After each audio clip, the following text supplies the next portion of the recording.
Hi hello ನಮಸ್ಕಾರ ಸ್ನೇಹಿತರೆ. ಏನಾಗ್ತದೆ ಇಲ್ಲಿ, ಸುಶಾಂತ್ನ ಸತ್ಯ ಆರಾಧನಾಗೆ ಗೊತ್ತಾಯ್ತು ಇಲ್ವೋ ಸೆಕೆಂಡ್ರಿ, ಆದರೆ ಮೊದಲು ಅಮ್ಮು ಸತ್ಯ ಧರ್ಮೇಂದ್ರ ಪ್ರಧಾನ್ಗೆ ಗೊತ್ತಾಗೋಯ್ತಾ ಅನ್ನೋದೇ ಪ್ರಶ್ನೆ ಆಗಿದೆ. ಯಾಕಂದರೆ ಮಹೇಶ್ ಅವರು ಮನೆಗೆ ಎಂಟ್ರಿ ಕೊಟ್ಟಿದ್ದಾಯ್ತು, ಹಾಗೆ ಸತ್ಯನ ಕೂಡ ಬಿಚ್ಚಿಟ್ಟಿದ್ದು ಆಯಿತು. ಹಾಗಿದ್ರೆ ಅಪ್ಪನಿಗೆ ಗೊತ್ತಾಗೋಯ್ತಾ ತನ್ನ ಮಗಳೇ ಇದರ ಕೈವಾಡ ಮಾಡಿದ್ದು, ಇದರ ಬೆನ್ನಿಂದೆ ಇರ್ತಕ್ಕಂಥದ್ದು ಅಂತ. ಇದೆಲ್ಲವೂ ಕೂಡ ತನ್ನ ಮಗಳ ಕೈವಾಡ ಅನ್ನೋ ಸತ್ಯ ಗೊತ್ತಾಯ್ತಾ? ಹಾಗೆ ಅಮ್ಮುವಿನ ಕರಾಳು ಮುಖ ಬೈಲಾಗೆ ಹೋಯ್ತಾ, ಏನಾಗ್ತದೆ? ಜೊತೆಗೆ ಆರಾಧನೆಗೂ ಕೂಡ ಒಂದು ದೊಡ್ಡ ಸತ್ಯ ಗೊತ್ತಾಗಿದೆ. ಏನಿರಬಹುದು ಅದು, ಇದೆಲ್ಲವನ್ನ ಕೂಡ ತಿಳ್ಕೋಬೇಕು ಅಂದರೆ ಈಗಲೇ ನಮ್ಮ ಈ ಚಾನಲ್ನ ಸಬ್ಸ್ಕ್ರೈಬ್ ಮಾಡಿ, ಹಾಗೆ ಒಂದು ವಿಡಿಯೋವನ್ನು ಪೂರ್ತಿಯಾಗಿ ನೋಡಿ. ಇಲ್ಲಿ ರೇಷ್ಮಾ ಸುಶಾಂತ್ ಮತ್ತು ಆರಾಧನಾ ನಡುವೆ ತಂದಿಡಬೇಕು ಅಂತ ಏನೋ ಪ್ರಯತ್ನ ಮಾಡ್ತಾಳೆ, ಬಟ್ ಅದು ಸಕ್ಸಸ್ ಆಗೋದಿಲ್ಲ. ಬಿಕಾಸ್ ಆರಾಧನಾ ಮತ್ತೆ ಮತ್ತೆ ತನ್ನ ಗಂಡನ ಮೇಲೆ ಅನುಮಾನ ಪಡು ಚಾಳಿಗೆ ಹೋಗೋದಿಲ್ಲ. ಹಾಗಾಗಿ ಅವಳು ತನ್ನ ಗಂಡನ ಮೇಲೆ ಅನುಮಾನ ಪಡೆದೆ, ನಿನ್ಗೇನೇ ಹೇಳಿದ್ರು ಅದೆಲ್ಲ ಸುಳ್ಳು ಅಂತ ನಂಗೆ ತುಂಬ ಚೆನ್ನಾಗಿ ಗೊತ್ತು, ಸುಮ್ಮನೆ ನೀನು ಇಲ್ಲಿಂದ ಹೋಗ್ತಾ ಇರು, ನನ್ನ ಗಂಡನ ಮತ್ತೆ ಮತ್ತೆ ನಾನು ಅನುಮಾನಿಸೋದಿಲ್ಲ ಅಂತ ಹೇಳಿ ಇಲ್ಲಿ ರೇಷ್ಮಾ ಇಂದ ತನ್ನ ಗಂಡನೇನೋ ಎಳ್ಕೊಂಡು ಬರ್ತಾಳೆ. ಅವನ ಶರ್ಟನ್ನು ತೆಗೆದು ಅದನ್ನು ವಾಶ್ ಕೂಡ ಮಾಡೋ ಪ್ರಯತ್ನ ಮಾಡ್ತಾಳೆ, ಬಟ್ ಅದು ಹೋಗೋದಿಲ್ಲ. ಕೆಲವೊಮ್ಮೆ ನಾವು ಹೋಗಬೇಕು ಅಂತ ಅಂದ್ಕೊಂಡು ಹೋಗೋದಿಲ್ಲ ಕಲೆಗಳು, ಅದಕ್ಕೆ ಒಕ್ಕೊಂಡು ಹೋಗಬೇಕಾಗತ್ತೆ ಅಂತ ಆರಾಧನಾಗೆ ಹೇಳ್ತಾನೆ ಸುಶಾಂತ್. ನಂತರ ಆರಾಧನಾ ಬಂದದ, ನಿಜ ಹೇಳಿ ನಿಮ್ಗೇನಾದರೂ ರೇಷ್ಮೆಯಿಂದ ಪ್ರಾಬ್ಲಮ್ ಆಗ್ತಿದ್ಯಾ? ನನಗೆ ಯಾಕೋ ನೀವು ಟ್ರಬಲಲ್ಲಿದ್ದೀರಾ ಅಂತ ಅನ್ನಿಸ್ತದೆ, ದಯವಿಟ್ಟು ಸತ್ಯ ಹೇಳಿ. ನೀವು ರೇಷ್ಮಾದ ಜೊತೆ ತುಂಬ ಚೆನ್ನಾಗಿ ಮಾತನಾಡ್ತಿದ್ರಿ, ಆದರೆ ಇವತ್ತು ಯಾಕೋ ನೀವು ಅವಳನ್ನ ನೋಡಿದ್ರೆ ಅವಾಯ್ಡ್ ಮಾಡ್ತಿದ್ರಿ. ನಾನು ಕೂಡ ಗಮನಿಸಿದೆ, ಅವಳು ಬಂದಿದ್ದು ನಿಮಗೆ ಇಷ್ಟ ಆಗಲಿಲ್ಲ, ತುಂಬಾ ಇರಿಟೇಟ್ ಆಯಿತು. ಅವಳು ಕೂಡ ಇದ್ದಲ್ಲಿಗೆ ಬಂದು ಇದು ಎಲ್ಲವನ್ನ ಕೂಡ ನೋಡ್ತಿದ್ರೆ ಏನೋ ನಿಮ್ಮ ಮನಸ್ಸಲ್ಲಿದೆ, ಮುಚ್ಚಿಡ್ತಿದ್ದೀರಾ ಅಂತ ಅನ್ನಿಸ್ತದೆ. ಏನಾಗ್ತದೆ ದಯವಿಟ್ಟು ಹೇಳಿ, ಎಲ್ಲ ಕೂಡ ಮನಸ್ಸಿಂದ ಹೊರಗಡೆ ಹಾಕಿದ್ರೆ ಹಗುರ ಆಗುತ್ತೆ, ಟೆನ್ಷನ್ ಫ್ರೀ ಆಗ್ತೀರಾ ಅಂತ ಹೇಳ್ತಿದ್ರೆ ಇಲ್ಲಿ ಸತ್ಯ ಹೇಳೋಕೆ ಮುಂದಾಗ್ತಾನೆ ಇಲ್ಲ. ಇಲ್ಲಿ ಸುಶಾಂತ್ ಆ ರೀತಿ ಏನೂ ಇಲ್ಲ ಅಂತಾನೆ ಹೇಳ್ತಿದ್ದಾರೆ. ಹೌದಾ, ಆ ರೀತಿ ಏನೂ ಇಲ್ಲ ಅಂದರೆ ಒಳ್ಳೆಯದು, ಆದರೆ ನನಗೆ ಯಾಕೋ ಅನ್ನಿಸ್ತದೆ ದಯವಿಟ್ಟು ನೀವು ಅವಳು ಸಹವಾಸಕ್ಕೆ ಹೋಗಬೇಡಿ, ಅವಳು ಒಳ್ಳೆಯವಳಲ್ಲ, ಹಾಗೆ ಹೀಗೆ ಅಂತ ಹೇಳ್ತಾರೆ. ನಂತರ ಈ ಕಡೆ ಸುಶಾಂತ್ನ, ನಾನು ನಿಮ್ಮನ್ನು ನಂಬ್ತೀನಿ, ನನ್ನ ಗಂಡ ಏನು ಅಂತ ನನಗೆ ಗೊತ್ತು, ನೋಡಿದ್ರ ನೀವು ಅವಳನ್ನ ಕರ್ಸ್ಕೊಂಡಿಲ್ಲ ಅಂತ ನಂಗೆ ತುಂಬ ಚೆನ್ನಾಗಿ ಗೊತ್ತದೆ, ಆದರೂ ಕೂಡ ನೀವೇ ಕರ್ಸ್ಕೊಂಡ್ರಿ ಅಂತ ಅವಳು ಹೇಗೆ ಸುಳ್ಳು ಹೇಳಿದ್ದು ಅಂತ ಹೇಳ್ತಾರೆ. ಜೊತೆಗೆ ಸರಿ ಆಯಿತು, ಮಾವ ಎಲ್ಲೋ ಹೆಬ್ಬಾಳ ಕಡೆ ಹೋಗಬೇಕು ಅಂತಿದ್ರಲ್ವಾ ಅಂದಾಗ ಹೌದು, ಕ್ಯಾಶ್ ತೊಗೊಂಡು ಬರುವುದಕ್ಕೆ ಅಂತಾರೆ. ಜೊತೆಗೆ ಮನಸ್ಸಲ್ಲೇ ಅನ್ಕೋತಾರೆ, ನನಗೂ ಕೂಡ ಅವ್ಳ ಜೊತೆ ಇರುವುದಕ್ಕೆ ಇಷ್ಟ ಇಲ್ಲ ಅಂತ ಸುಶಾಂತ್. ಅದರ ನಡುವೆ ಅದಕ್ಕೂ ಮೊದಲು ನೀವು ಆ ರೇಷ್ಮಾ ನಂಬರ್ನ ಬ್ಲಾಕ್ ಮಾಡಬೇಕು ಅಂತಾರೆ. ಇಲ್ಲಿ ಬ್ಲಾಕ್ ಮಾಡೋದು ಕಷ್ಟ ಆಗ್ತದೆ ಸುಶಾಂತ್ಗೆ. ಯಾಕೆ ಬ್ಲಾಕ್ ಮಾಡೋಕ್ಕೆ ಇಷ್ಟ ಇಲ್ವಾ ನಿಮಗೆ ಅಂತ ಆರಾಧನಾ ಕೇಳ್ತಿದ್ರೆ, ನನಗೂ ಕೂಡ ಬ್ಲಾಕ್ ಮಾಡೋಕ್ಕೆ ಇಷ್ಟ, ಆದರೆ ಮೊದಲೇನೋ ಒಂಥರ, ಆದರೆ ಏನಾದರೂ ಬ್ಲಾಕ್ ಮಾಡಿದ್ರೆ ಖಂಡಿತ ಅವಳು ನಮ್ಮನ್ನು ಸುಮ್ಮನೆ ಬಿಡುವುದಿಲ್ಲ.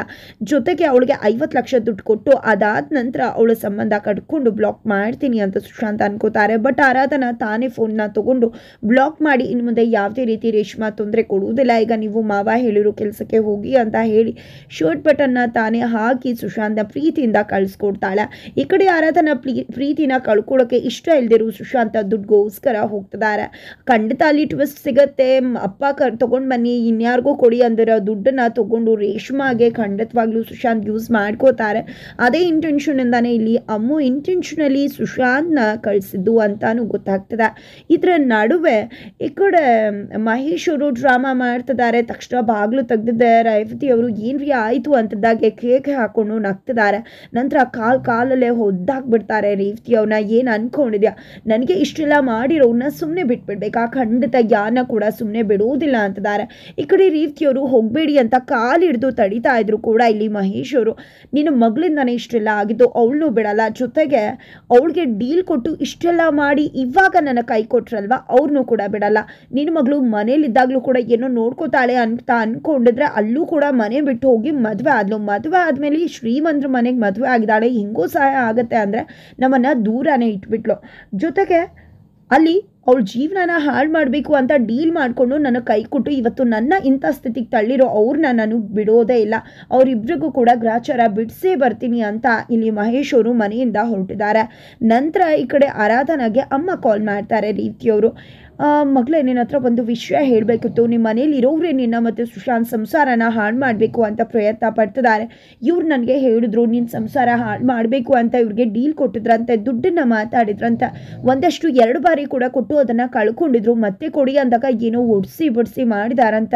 ಅದಕ್ಕೋಸ್ಕರ ಕೋಪ ಬಂದದ್ದೆ, ತೀರಿಸ್ಕೋತೀನಿ ಅಂತ ಹೇಳಿ ನಿಮ್ಮನೆ ಕಡೆನೆ ಹೊರಟು ಬರ್ತಿದ್ದಾರೆ ಅಂದಾಗ ಇಲ್ಲಿ ಆರಾಧನಾ ಏನಮ್ಮ ಮಾತಾಡ್ತಿದ್ಯಾ, ಇದನ್ನು ಮೊದಲೇ ಹೇಳಬೇಕಿತ್ತಲ್ವ ನೀನು ಅಂದಾಗ ನನಗೆ ಸರಿಯಾಗಿ ಗೊತ್ತಿದ್ರೆ ಅಲ್ವಾ ನಿನ್ಗೆ ಹೇಳೋದು, ಅದಕ್ಕೋಸ್ಕರ ನೀನು ಕೂಡ ಯೋಚನೆ ಮಾಡ್ತೀಯ ಅಂತ ನಾನು ಹೇಳಿಲ್ಲ, ಮೊದಲು ನಿನ್ನ ಸಂಸಾರನ ಉಳಿಸ್ಕೊಮ ಅಂತ ಹೇಳ್ತಾರೆ. ನಂತರ ಇಲ್ಲಿ ಆರಾಧನೆಗೆ ಅನಿಸುತ್ತೆ ಅಂದು ಅಮ್ಮು ಮಹೇಶವ್ರನ್ನ ಕರೆದು ಕೆಲಸ ಕೊಟ್ಟಿದ್ದು, ಮಹೇಶವರು ಈ ಮನೇಲಿ ಬಂದು ಕೆಲಸ ಮಾಡ್ತಿದ್ದು ಇದೆಲ್ಲವನ್ನ ಕೂಡ ನೋಡ್ತಿದ್ದಾಗೆ ಈ ಕಡೆ ಗೊತ್ತಾಗ್ಬಿಡುತ್ತೆ ಇದನ್ನೆಲ್ಲ ಆರಾಧನೆ ಮಾಡಿಸ್ತಿದ್ದಾಳ ಅಂತ. ಫೈನಲಿ ಇಲ್ಲಿ ಏನಾಗ್ತದೆ ಅನ್ನೋ ವಿಷಯನ ನಾನು ತಿಳ್ಕೊಳ್ಳೇಬೇಕು ಅಂತ ಆರಾಧನಾ ಕೂಡ ಯೋಚನೆ ಮಾಡ್ತಾಳೆ.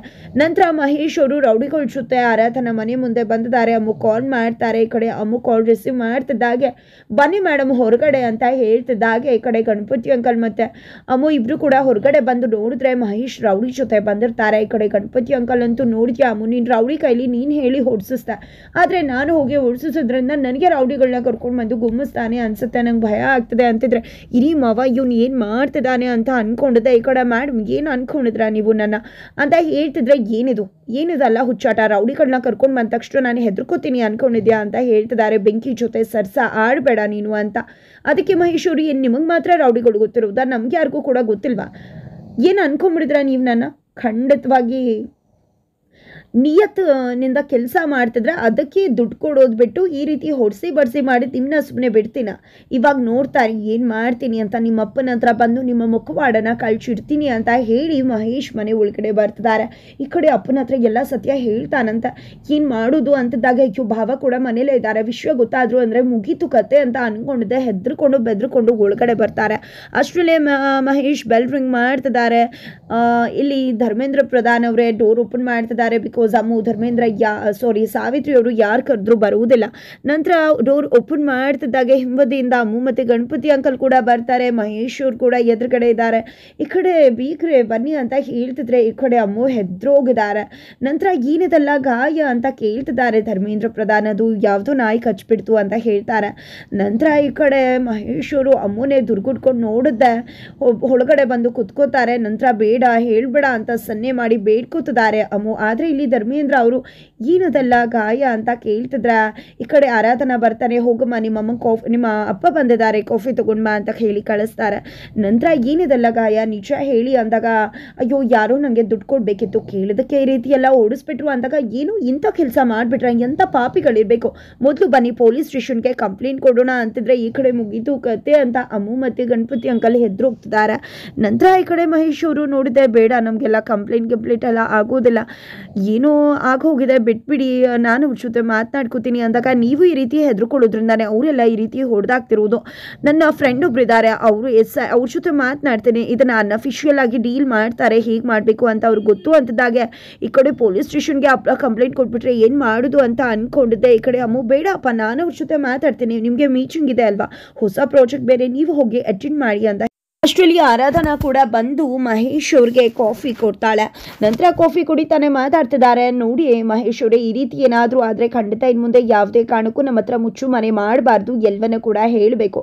ಇನ್ನು ಮುಂದೆ ಅದು ಯಾರು ನಿಮಗೆ ಈ ರೀತಿ ಮಾಡ್ತಾರೆ ನಾನು ನೋಡ್ತೀನಿ, ನನಗೊಂದು ಮೀಟಿಂಗ್ ಇದೆ ಮುಗಿಸ್ಕೊಂಡು ಬರ್ತೀನಿ, ಅಲ್ಲಿವರೆಗೂ ನೀವು ಊಟ ಮಾಡೋಣ ಜೊತೆಗೆ ಅಂತ ಹೇಳಿ ಹೊರಡ್ತಾರೆ. ನಂತರ ಅಮ್ಮು ನೀನೇ ನಿಂತ್ಕೊಂಡು ಬಗೆಹರಿಸ್ಬೇಕು ಇದನ್ನು ಅಂತ ಅಪ್ಪ ಹೇಳಿ ಹೋಗ್ತಾರೆ. ನಂತರ ಅಮ್ಮು ಅಂತೂ ಈ ಕಡೆ ಹೆದರೋಗಿದ್ದಾರೆ. ಇದನ್ನು ನೋಡಿದ್ದೆ ಮಹೇಶ್ ಅವ್ರಿಗೆ ಖುಷಿ ಆಗ್ತದೆ. ನಂತರ ಆರಾಧನಾ ಏನಾದರೂ ಇದ್ರೆ ಹೇಳಿ ಮಹೇಶ್ ನಾನೇನಾದರೂ ಹೆಲ್ಪ್ ಮಾಡ್ತೀನಿ ಅಂದಾಗ ಇಲ್ಲ ನಿನ್ನಿಂದ ಏನೂ ಆಗೋದಿಲ್ಲ, ನಮ್ಮ ಅಮ್ಮು ಮೇಡಮ್ ಇದ್ದಾರಲ್ಲ ಅವ್ರ ಹತ್ರ ಮಾತ್ರ ಇದೆಲ್ಲ ಸಾಧ್ಯ, ನಾವು ಮಾತನಾಡ್ಕೊಳ್ತೀವಿ ಅಂತ ಹೇಳಿ ಈ ಕಡೆ ಟೆರೆಸ್ ಮೇಲೆ ಹೋಗ್ತಿದ್ದಾರೆ. ಅಮ್ಮು ಕೂಡ ಬಾಲಂಗುಂಚಿ ಥರ ಹೋಗಬೇಕಾಗಿದೆ. ಅಮ್ಮಗೊಂದು ಕಾಲ ಅಂದರೆ ಮಹೇಶ್ ಅವ್ರಿಗೊಂದು ಕಾಲ ಅಂತ ಹೇಳ್ಬೋದು. ಈ ಕಡೆ ಆರಾಧನಾಗೆ ಅನುಮಾನ ಬಂದಿದೆ. ಹಾಗಿದ್ರೆ ಮುಂದೆ ಏನಾಗುತ್ತೆ ಏನಾಗ್ಬೋದು ತಿಳ್ಕೊಬೇಕು ಅಂದರೆ ಮುಂದಿನ ವಿಡಿಯೋಗೋಸ್ಕರ ವೀಚ್ ಮಾಡೋದನ್ನು ಮರಿ